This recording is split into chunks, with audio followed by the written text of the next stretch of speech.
The people of Pakistan and Afghanistan deserve to live in peace. Peace is what really matters. Then it can be through fencing or open borders. Let's have a look at both the concepts and how it can be implemented on the Pak-Afghan border, the most dangerous place on earth.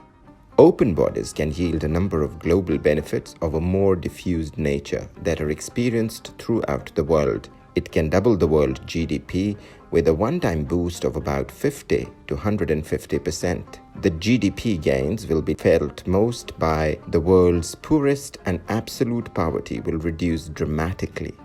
As kinship and friendship networks spread across the world, this helps strengthen ties between countries, leading to more trade and mutual gain with less war and hostility. Cutting-edge ideas developed in one part of the world spread rapidly to others. The kind of threat that Pakistan is facing is different from the threat that perhaps the European countries are facing, right?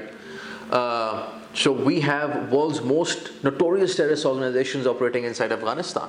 We have TTP, we have Daesh, we have Jamaatul Ahrar, and then many factions of Daesh, many splinter groups of Daesh and TTP. Pakistan had open borders with Afghanistan for almost 70 years, even when they voted against Pakistan's admission to the United Nations in 1947 after the independence of Pakistan. While open borders have worked in certain areas, but for countries which are more developed. Instead of making peaceful relations with Pakistan, they made the Pak-Afghan border a route for smuggling and a hub of terrorism. Smuggling is a hard nut to crack, especially when it grows unchecked and spread its tentacles to all major towns and cities in Pakistan. This continued unabated since 1947. Nearly 70% of the total goods exported to Afghanistan under the Afghan transit trade are smuggled back to Pakistan through various points. We have a long porous border with Afghanistan. And in the last 17 years specifically, we have seen that a lot of infiltration has been going on from the Afghanistan side.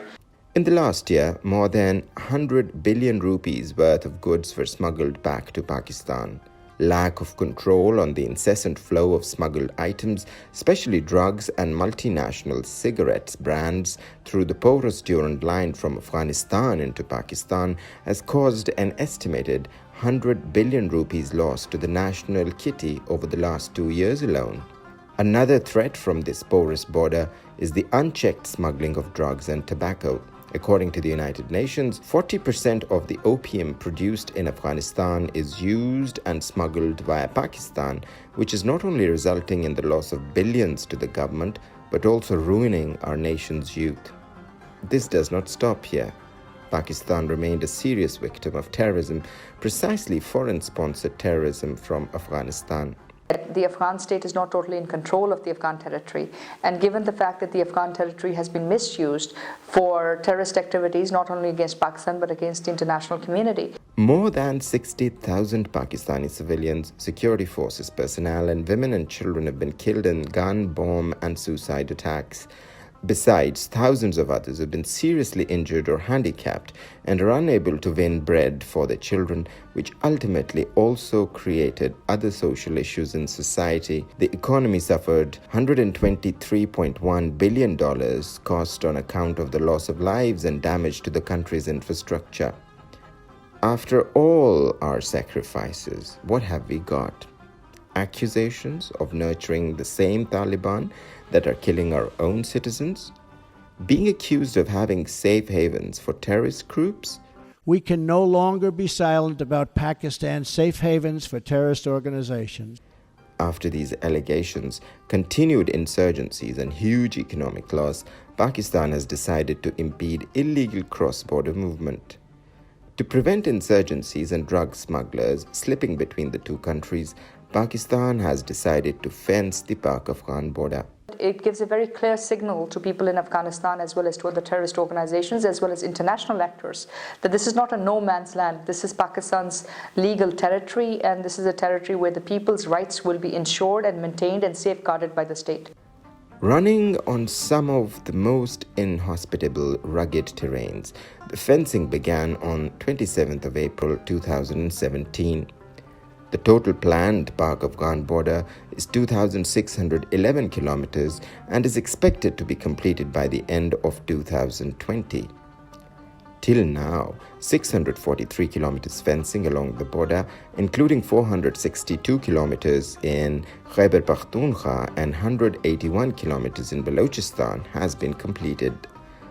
Total of 843 border posts were planned, of which 233 have been completed, while the construction of 140 posts is underway. Fencing is important, securing the area is important, and that is why this fencing is going on. I think both countries have to understand this, Afghanistan and Pakistan, because what we are doing it is because that we want to secure our people. The fence is a dual wired trellis, 11 feet high from Pakistan's side and 13 feet high from the Afghan side, with a 6 feet gap between them, which is filled with razor wire.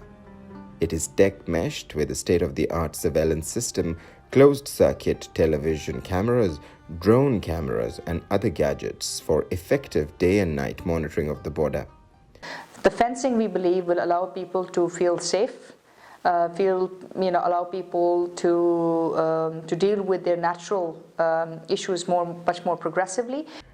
After fencing and close computerized monitoring system, around 1,900 Afghans had been arrested and deported, while 600 Pakistanis were also stopped from entering Afghanistan. There are families, half of the families on the Pakistani side, or half of the family is on the other side of the border.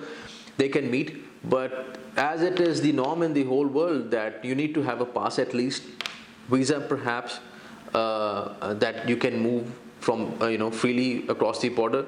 It just needs to be documented. We should just know who is coming in and who is going out. However, as a goodwill gesture, emergency patients were allowed to enter Pakistan for treatment without documents. Moreover, special cards have been issued to around 200 Afghan students who come to Pakistan in a school near the Torkham border in morning and then move back to their homes in the afternoon every day. Technically, the Afghan government should have supported Pakistan on this because it is about border management, and border management is the right of every state which maintains control. Cross-border infiltration, illegal trade, and smuggling are becoming impossible now. So looking at the past, looking at what Pakistan has been through, I think at the moment it's a good decision to make it more documented, make the movement, document the movement, make people secure. Armed forces have not only been able to cleanse the society of the menace of terrorism to a great extent, but have also broken the myth that fencing at the 2,611-kilometer long and zigzag Pak-Afghan border is unmanageable.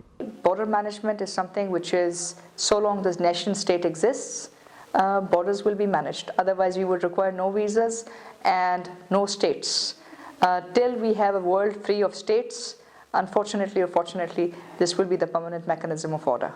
It is hoped that after its completion, the project will benefit the peace-loving people of Pakistan and Afghanistan. The Pak-Afghan border fencing is a reality, and it has changed the paradigm of illegal border crossing.